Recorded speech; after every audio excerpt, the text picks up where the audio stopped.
Stellar XLM holder, I have something very special news and information about Stellar XLM because my brother, the price of Stellar XLM were completely decreasing now. As you can see here, the chart result, last 3 days chart is on the screen, my brother, and absolutely the price is very badly falls down because as you can see here, 0.38 USD dollar is the highest and 0.35 USD dollar is the current price. So what's a very big difference, my friend, in those prices now.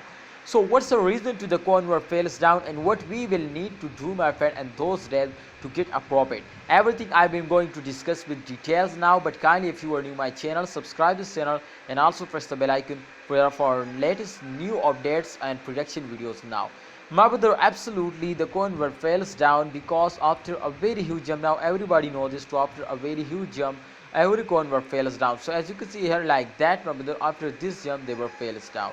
So therefore I will tell you, my friends, to this time if they were fails down, so I will give you 100% guarantee, my brothers, to they will completely wake up after this fail and they will give you very good profit now. So hope you understand, my viewers, my subscriber, to after a dump every coin will pumps up and I will give you guarantee to they will go to be viral now. So please, if they will give you a profit, so you will need to hold and wait for a good time. Thanks for watching my Stellar XLM holder. Kindly like video and subscribe this channel.